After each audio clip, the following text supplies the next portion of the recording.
everyone, and welcome back to day one of the MLG versus Pro League Invitational. If you're just now joining us, that's not too bad. You only missed one match, but you missed Bisu versus Huck. Of course, my name is Axel Toss. I'm joined by Axlab. Yep. Hope you're enjoying the matches so far. If you are, feel free to tweet at us at Axlab and at ISAxlab. Did I get that right? Yep. ISAxlab. Awesome. But next up, we got a pretty cool match, in my opinion. It's going to be Jaedong versus Naniwa. Yeah, definitely. I mean, we already talked a little bit about these guys in the intro. Jaedong, of course, Broodwar legend. Naniwa, you know, the highest ranking non-Korean in the GSL for over a year now.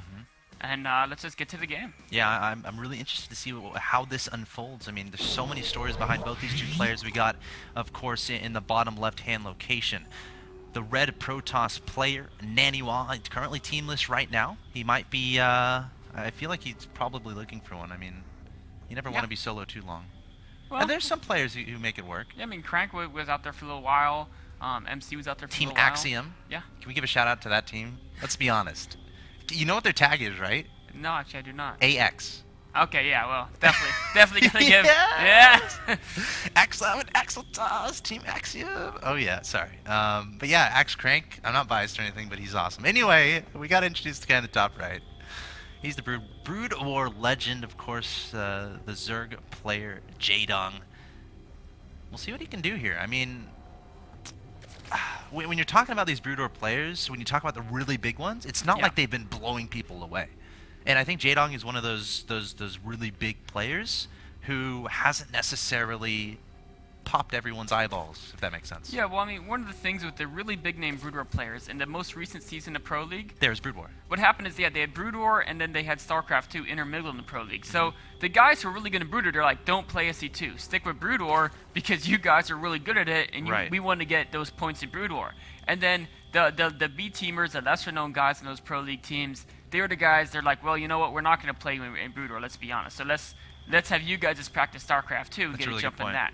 And so that's why I think we're seeing these players like Rain and Hero off the bat being so strong in StarCraft 2, whereas guys like Jaedong might be, you know, they have a little bit less experience with it just because they devote a lot more time to Brood War. But we'll see how quickly he's catching up, and we're going to see. It's scary, man. Yeah. It's scary to think that. Like, these really big Brood War players haven't necessarily been attributing a lot of their time to StarCraft 2, but guess what? Now they can. Now. So look out. Of course, then Heart of the Storm is going to come out. We'll see what happens there. But let's talk about these opening builds thus far. We see a relatively standard 14 pool there from Jaedong, adding on the Hatchery soon after. It looks like Naniwa opening up with the Forge first and then adding on the Nexus. Yeah.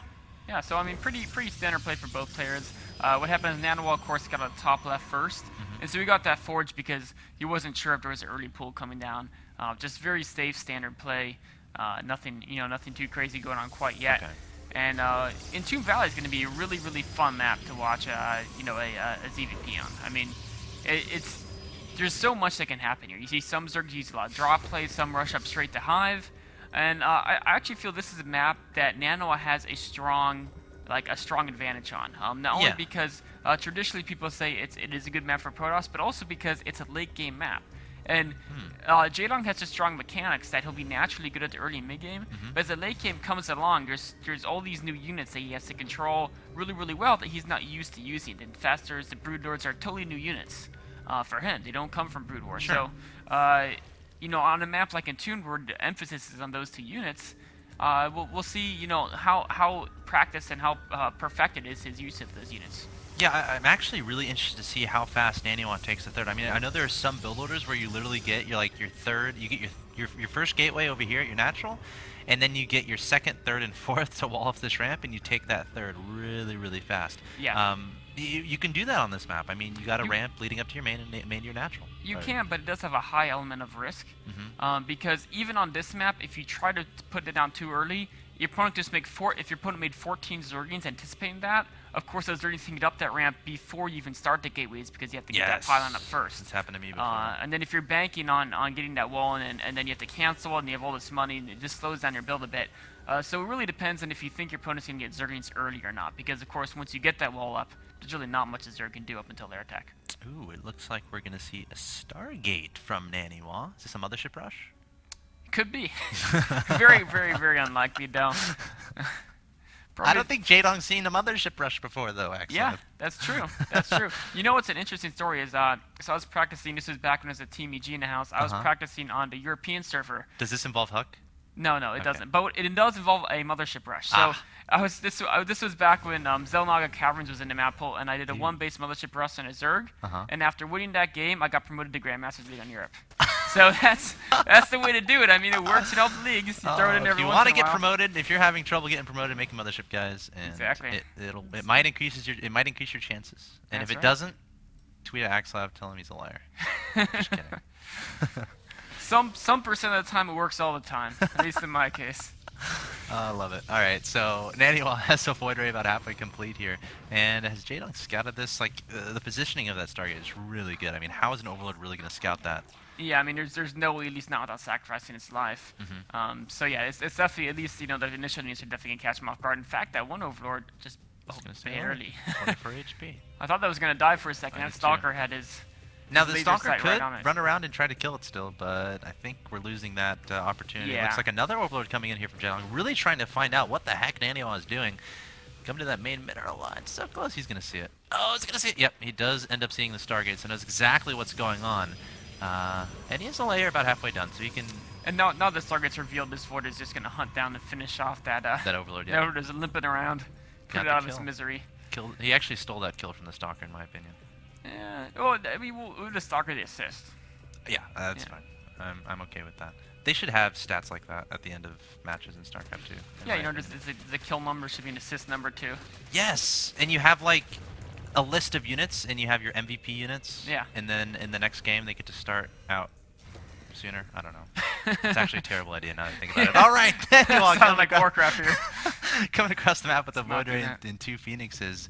Well, let's see how prepared Jaedong is for it. How many queens does he have here? He's got a spore in every base, so yeah, I think he's... I mean, he may lose an Overlord or two if they wander too far out. Nano may be able to delay the creep spread, but not too much damage here. Yeah, I mean, is the purpose of this just to try to get his third up safely, perhaps? It's a way to get a safe third while also having some impact on the Zerg. Right, because you get him to make those spores, and every time you make a spore, you're killing a drone, essentially. Yeah, killing a drone and paying the cost of another drone. It's barbaric, now that I think about it. Yeah. So, I mean, even though he didn't get any kills, there's a 4 spore going up now, so it's basically, you know, four drones down and 200 minerals. So it's definitely doing some damage even without doing any damage, and it also can help control roaches walk around the map. You can play pretty greedy behind it. Seeing some more kills here already. Maybe it prevents your opponent from wanting to go mutas, because there's already Stargates. Yeah, and of course, no Protoss players like seeing mutas. No, I mean, anytime you can narrow the options of your opponent, and put them on, you know, a more limited range of builds, that's perfect. And you can do an earlier transition into carriers. Yeah. I'm opening Stargate every game now. I've just decided that. All right, looks like Naniwa taking down these roaches. Some roaches here in the middle of the map. The third did get up, and there's a cannon behind it. Some sentries desperately trying to connect to their homeland by taking down those rocks as fast as possible. Jaedong, let's look at the income tab really quick. I'm curious. 70 to 59, and he's adding on 10 additional, so he's going to get up to 80 drones. And wow, Jaedong actually losing a lot of roaches in the middle of the map here. Yeah, I mean, maybe he's trying Look to at that unit's lost. Yeah, maybe he's trying to keep the air units out, or maybe as soon as he realized Nano was taking a third, he's like, you know what, I don't want roaches anyway. They're not very good in late game. Let's just... Okay, well, that's a good point. Let's just send them out in the middle and see how long they last. It's kind of mean, man. Yeah, it is pretty... Don't let the roach know you said that, because he'll be a sad roach. Jaedong's definitely a barbaric person. I mean, he's sacrificing drones to build spores, sending roaches out to their deaths. He does not care for all his units, really. I mean, there's definitely an element of willingness to sacrifice in his play. Which you have to have if you play Zerg, I think. Oh, definitely. I mean... At least Atro would probably say that. Zerg is definitely the swarm race. Absolutely. All about the cost-efficient trades and whatnot. And, you know, they're all like a hive mind, too. So it's not like you're actually killing a thinking organism. It's just... I don't know how all that works, though. Yeah. Maybe one day you can explain that to me. But Naniwa getting up to 3 bases pretty comfortably. Already going up to Hive is Jaedong. I think the Spire's almost done too, so he wants to go to Broodlords relatively soon, adding on those Infestors. So really wants to go for that composition of the Broodlord, Broodlord Infestor that's really strong. Yeah, and this I think is the way to play. If your opponent takes the third base and you know they're not doing a fake third, you can see they're producing probes. You want to go to Hive as soon as possible. And there's nothing wrong with not building units for a few minutes here, because if a Protoss takes a third base, there's no push they can do really before the 14-15 minute mark Right. that you couldn't respond to by just slamming down a bunch of Zerglings. Or Corruptors if Yeah, they're or- Colossi. Exactly. Well, I mean, a 3-base Colossi push will generally come late enough that you're in pretty good shape. Yeah. I mean, I feel like on this map, since it's so easy to take a really early third, maybe that Colossus push can come a little bit sooner, and I feel like that's one of the main builds Yeah. you can use to try to really abuse a fast Broodlord player. But we see Jaedong, the Greatest Spire is already about 20% of the way done. Naniwa just finishing up that Thermal Lance upgrade, producing those Colossi. Probably going to start thinking about taking a fourth. And, you know, has he scouted this is happening? Because I feel like a Fleet Beacon should come down relatively soon, considering he's got to start preparing for those Broodlords, and a lot of people would say you got to have a mothership for that. Yeah, I mean, there's two main approaches. One is, like I said, the mothership, and the other is to just build up for this giant Doom 3-base push. It usually hits between 15 and 60 minute marks. Judging by the amount of warp gates Nano has and the fact he hasn't thrown out that Fleet Beacon, I think he's definitely going to just throw a massive push out our way pretty soon. He's even getting a Warp Prism here to reinforce that push. Typically 3 Colossi is the number they move out of, but he only has 2, so he might just be trying to push out. But Broodlords are going to be done by the time that push comes.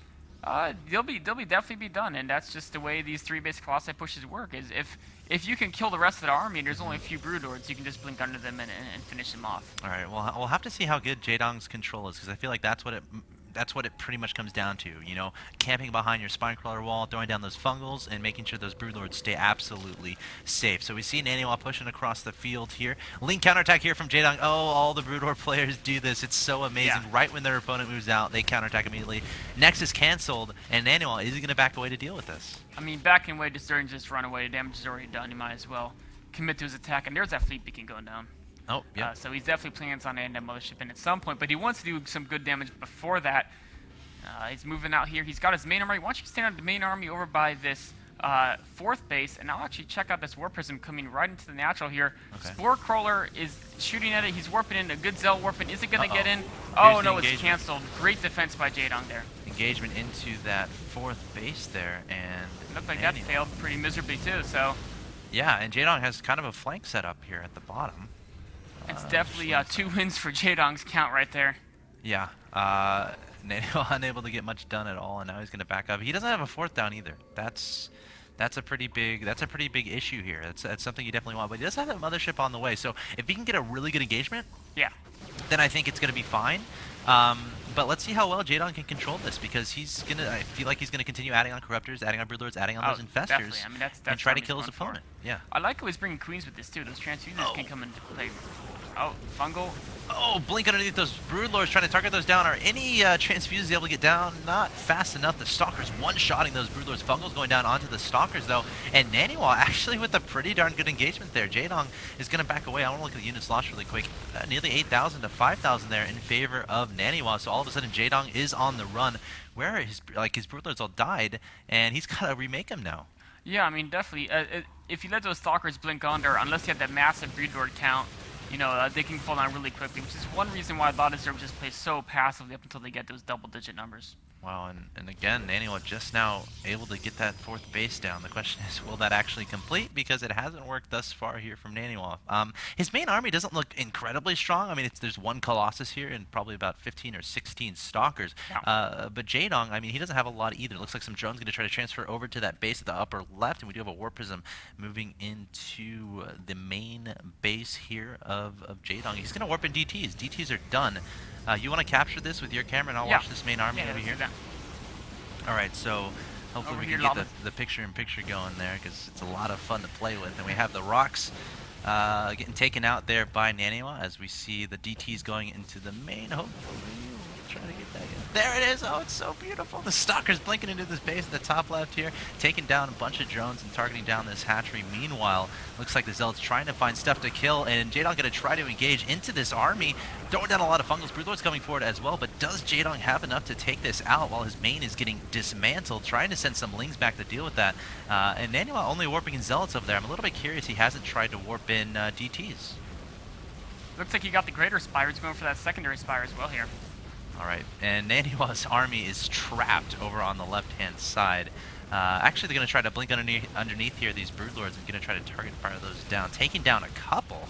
But Jaedong up 170 to 113 supply. He's actually doing. I think he's doing a phenomenal job here.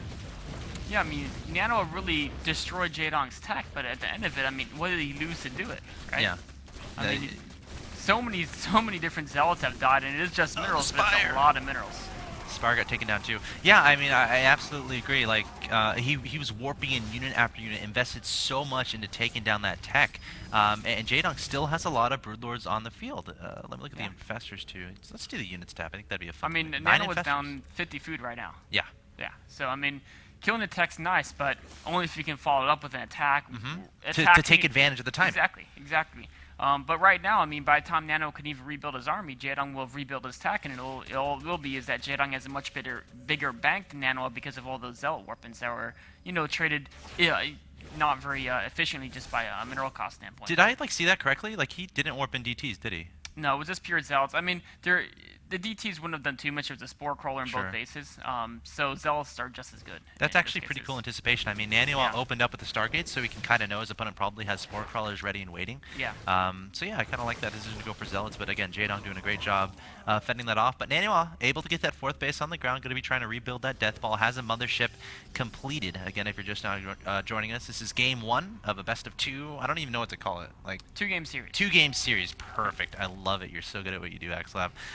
These are just the seeding rounds. Yeah. Every single player plays everyone, and of course they all play 2 games, and then it's added to your win-loss. Top 8 at the end get to go to the playoffs. So Naniwa has this mothership here, adding on Archons, High Templar, and Stalkers, sending a War Prism to the top side of the map here. And it looks he's actually got 2. There's one Uh-oh. over on the right Are we side gonna that have to actually triple- just fallen over here. Oh gosh, this is going to be tricky.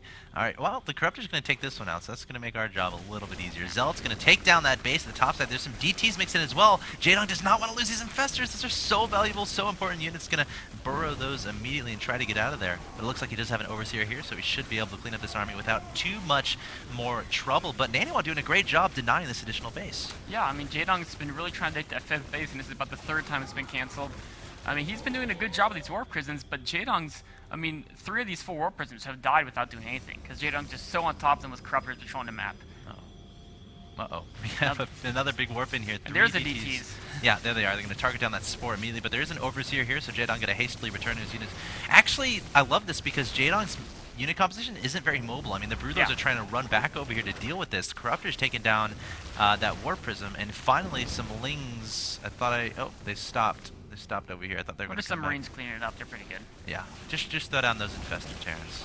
No big deal. So yeah, Jaedong's still doing a great job fending this off, but Nano looks like he's positioning himself to try to do some aggression towards the heart of Jaedong. Yeah, I mean, he's really got his giant ground-based army, but I mean, how many Broodlords does Jaedong have? Let's look. 12? Did he have any morphine? Okay, just has 12. Yeah, just That's 12. a lot, though. Yeah, 12's at a point where it's very hard to beat it without getting a good vortex off. I mean, if you have a lot of blink flanks and a lot of storms, you can do it. But really, Nano is going to look for this massive vortex to really throw the battle in his favor. Looks like Jaedong doing what Jaedong does so well, trying to go for those counter attacks, except suiciding them into the middle of the map, and we'll have to see what these Lings end up doing. Looks like this base might be vulnerable if he takes down the rocks. I love how he has a DT here to kind of block that off. He's got more DTs behind that 5th yet again. He's just really pounding that 5th base. Wow, yeah. I think that's a great goal for anyone. Just keep denying that base, keep denying that additional gas income, and just keep trying to play cost efficient while at the same time building up your main army, taking additional bases of your own, and looking for that moment where you can truly crush your Zerg opponent. But I feel like Jaedong had a bit of a lead earlier on in this game, and Naniwa has been able to come back by utilizing War Prisms, utilizing DT Harass and Zealot Harass. And there that 5th goes down. What was really nice there is Nano moved his army up towards Jaedong's natural, so Jaedong had to pull his army back. Yeah. That's when Nano was sending that War Prism, and it's still lurking near the top, ready to strike again at any moment. Oh my gosh, well, we'll definitely keep an eye on that. And what does Jaedong do from here? I mean, he has to secure this base. Like, he has to secure a 5th, because as this game goes along, as Naniwa keeps expanding and taking more bases, if Jaedong can't get his economy on par or ahead of his opponent, it's going to start getting tough. However, he's getting that scary death ball out of the Infestors. There's some Spine Crawlers crawling up right there to try to secure that position. Perfect. Oh, that's perfect. That's a very good decision there from Jaedong. But yeah, this kind of an army, like, you can be so cost efficient with it, it's ridiculous. So it's not like Jaedong would be out of it if he can't get a base up, but Yeah. you know, obviously it's something Well, it's it's something you really want. he really needs the gases from that base. I mean, he has so many minerals, but Yeah. I mean, maybe even spend more minerals on spine cores would be helping him. But he really needs that gas to keep up his brood lords and fasters and his upgrade count. Oh my gosh, that base gets denied again. Naniwa has a focal point in this game, and it's that additional hatchery taking it down. And at this point, Naniwa has money to throw away. Like, he has a huge bank, 3K, 2K. He's willing to just save 11 supply and use that 11 supply exclusively on harassing his opponent. And I mean, he's been about a base up on Jaedong for the past few minutes, so he can definitely afford to do things to try to keep Jaedong down to 4 bases. So when does Naniwa try to engage? Does he just keep doing this forever? I mean, he needs to find an opening. He can't go into that spine core wall and a Zerg army at the same time. There's really just no way to do it. As soon as Jaedong comes out, then he can try to look for one of these really good vortex opportunities. Oh, Ling's running by there. Stalker's going to blink forward. Jaedong doesn't... I don't think he minds too much about that supply. Adding on 5 infestors right away. That's a better form of supply. Trade some Zergians for Hey, infestors. you see, you keep being mean to those Zerg units. Don't let those Lings tell you. I'm being nice to infestors. Okay, fair enough. All right, Naniwa coming forward to his opponent's side of the map. Ooh, some Archons getting fungled there. Naniwa overextending just a bit. The Mothership coming forward. The Vortex going down onto the Corruptors. Needs to get those Archons in there as soon as possible. But again, Corruptors can kind of run away in time. They're not as slow as those Broodlords. So we'll have to see how much damage this actually does for Naniwa. And Jaedong even splitting up all of his units here. But Naniwa still has enough energy on that Mothership for another Vortex. And all those Archons get fungled down. They're going to be locked down. Those Brooders are going to have a play day with them. Yeah, they're going to die incredibly fast. I feel like the key utility... Oh, we do have another drop in the top left. Of course, Naniwa has been doing this all game. Why not again? But let's look at the main base, or I should say the middle of the map, the main engagement. Vortex going down, trapping some more Corruptors here. And blinking forward his Stalkers underneath these Broodlords, trying to target fire them down. It's a little bit hard to tell what's happening. There's so many units on the map here. And the Broodlords slowly falling away. Naniwa with some great target firing, and these Infestors trying to fungal, but they're running out of energy. I mean, Jaedong's doing a great job of forcing those vortexes away from the Broodlords by diving the Corruptors at that Mothership. But I mean, at the same time, Nano's like, you know what? I don't even need the Vortex. I'm just going to blink under those Broodlords. And, you know, Jaedong's Broodlord count has been a little bit low this game. Yeah, you're absolutely right. And that's, you know, a part of that is the inability to get those additional gases. Yeah. I mean, I feel like his main gas is about to be expired. You got to get those... Those additional gases are so important in late game ZVP. Your entire main composition is so gas intensive. Infestors, Corruptors, Broodlords. Look at the money for Jaedong right now, 2,000. So Jaedong really trying to secure those gases, but Naniwa again going after this hatchery so much. And Jaedong is like, screw it, all right, we're done. I'm putting down 20 spine crawlers. Get out of here, Naniwa. You're not touching this base. 20 spine crawlers are sporing. Let's make a bet. Here. Does this hatchery die? I don't think so. Not anymore. There's no way. We should make a competition or something. I think you're right. I don't think it's gonna die, but I feel like Naniwa is like he has this like sole priority in this game is just to continue denying this hatchery. He's just gonna do it to try to spite his opponent. But yeah, I mean, you can tweet at us. Tell us if the hatchery's gonna die. Tweet at AxelToss or ISAxLab. I think it's gonna die. AxLab says it's not going to. I don't think it's gonna. All right, we'll see. I'm betting against. I will bet dinner that it's not gonna die. Dinner? Yeah. You're on. Let's shake. All right. All right. I'm hungry too. This is gonna be good. All right, Jaedong, do not build any more spines around that base. There's another 3 going down already. Kind of around the corner, but this may end up. Oh, it died. It didn't. No, that's a different base. Okay, you're right. That's good. That doesn't count.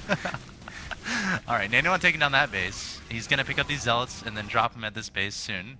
What Nano was trying to do is he's just trying to buy time to get his second mothership out. Sure. Yeah, because the Corruptors did eventually kill that first one. While he blinked his Stalkers under the Broodlords, the Vortex came out and there was nothing underneath to protect the mothership. So it did fall down eventually. And you really can't engage Zerg without that late game Vortex. All right, and we see Jaedong continuing to try to go for that harassment with Zerglings, just sending them over here to the left-hand side of the map.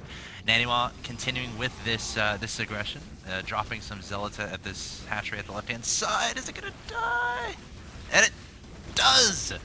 Ooh, that was a close one right there. That was really close. So Naniwa taking down trying hatcheries. to counter, but Nano was zealot. A couple of them slipping through. Those are Zerglings on dives. Yeah, we'll go look at that in a second. But Naniwa wants to engage this main army over here. And oh my god, it looks like Naniwa should have. Look at his supply of 164 to 123. Jaedong is completely out of units. All the Broodlords are falling. Only a few Infestors remain. Jaedong making 24 Lings. The counterattack, let's just go peek at that really quick. It looks like it is getting cleaned up. Naniwa going to back away for now, though. But Jaedong, again, none of these Infestors have energy. Yeah, and he lost a good number of Infestors here, and he lost a couple Broodlords. Yeah. So Whereas Naniwa lost mostly Stalkers, which are, I mean, he has the bank to that's a replace trade those he's very willing quickly. to make. Yeah, definitely. All right, so let's see what happens here. Mothership still chilling in the middle of the map. Uh-oh. X-Lev luck. It's coming. We'll see. There's so many spines, We'll man. More than 10 DTs. All right, here it is. Oh my god. Target down the hatchery. Target down the hatchery. Come on, get the hatchery. Naniwa trying to get the hatchery. Warping at so many Zelatin DTs. My dinner's on the line. Let's go the hatchery. It's 200 HP. Whatever. Yes! Yes! Yes! There you go, man. He was relentless with that. Victory. He was totally relentless with that. Victory. Oh, that's great. Sorry. Axel, are you upset? No, no. It was fair. I mean, I really thought it wasn't going to die. I thought it was a good bet. Apparently, I was wrong. Naniwa must have looked into the future and known I would bet that way. Oh, that was awesome. But Naniwa's up 174 to 105 supply at this point in time. He's going to come to the middle of the map here again, focusing on denying these additional expansions. I mean, it's funny and all, but that was like the 7th time he denied that hatchery. Like, Naniwa doing a great job denying those additional bases from his opponent. And I feel like that's why he has such a big lead in this game. Yeah, I mean, it's Jaedong's just been unable to replace his army because there's just not really much gas going for him. Yeah. Got 3 more Archons being made. So many Archons on the field here for Naniwa. Going up to 8. 8 Archons, so many Stalkers, still some High Templars in there as well. And Jaedong just going to throw down the GG. And, you know, you're at that point where you just can't get those initial bases. Yeah. He was down on Infestors, down on Broodlords. And, you know, what can you really do at that point as Zerg? I mean, the one thing I've seen some Zergs do, Scholar and Stefano known for this, is right after they lose a big battle with the Broodlords, but they kill most of the Protoss army as well, they know the Protoss is just going to be repopping a lot of Stalkers, Archons, and Mothership. And what they'll do sometimes is they'll just make a giant wave of Roaches with Infestor support. And because Roaches do poorly against Stalkers, but if you have a high enough Infestor count and you know your opponent has no Colossi, you know they might not have much Storm, you can actually trade pretty well Roaches with a strong Infestor background against that Stalker, Mothership, Archon army, because the Archon toilet is really not worthwhile. Yeah. And so, I mean, it's obviously not as good as Broodlord Infestor, Sure. but You gotta yeah, if you got no do gas what for you Broodlord Infestor, you gotta do what Yeah. you gotta do, you know. So. All right, is there something you wanted to show us here from that replay? Yeah, let's actually just take a look at what I thought was probably the game-deciding battle right here. It was, you know, not the very last battle, but close to it. It was when that second Vortex is forced with Corruptors, so that its Mothership is pretty much out of the picture. But on the other hand, if you look at Jaedong, he's got 12 Broodlords, which is a lot, but against this type of ground army where it's, you know, 2 pages of Stalkers, we've got Archons. we got 3 Archons. I mean, he really needs to hit. He needs And a lot he doesn't have a ridiculous amount of energy on those Infestors. Yeah, he either. doesn't. I mean, this is a battle that the Broodlords can't win on their own because their DPS is too low. One thing Zerg players do to win these battles is just throw down a ton of infested Terran eggs. And he has enough energy for, you know, maybe 10 to 20, but that's not quite enough. We'll see here, actually, he doesn't even use those infested Terrans. They're coming out a little bit late. Some good fungals, but, I mean, the Broodlords are dropping quick, and these Stalkers are staying strong. They're just not, Broodlords don't have the DPS, especially without this 3rd melee attacking quite yet, to muscle down those Stalkers very quickly. And I mean, losing these Broodlords, if we look back up here, he's just now getting these gases up, and this is actually probably going to go down yet again. And if you look at his income, he doesn't have a super strong gas income. He's actually below Nano in gas income. He's down at 650 versus 900. I mean, 650 is 2 Broodlords a minute. Yeah. That's not very many. No, it's not. Yeah, so. Yeah, I think Naniwa did it like that. I think that was the story of the game, just continually denying those additional expansions. Yeah. And then killing the Broodlords with Stalkers. Absolutely. Yeah. Getting those cost-efficient trades. Yeah, Forcing definitely. Jaedong to have to spend money that he can't spend. You can't go get a credit card in StarCraft 2. But that's going to do it for game number 1, guys. And this is a, what was the phrase that you so nicely coined about? It's a 2-game series, right? Yeah, 2-game series. There We've got we go. 2 games, and that was game number 1. So game number 2 going to be coming up. Of course, Naniwa taking down Jaedong in game number 1. MLG pros. Yeah. Doing a great job this They far. are. So we'll see what happens in the next game. Let's see if Jaedong can come back and tie it 1-1. Don't go anywhere.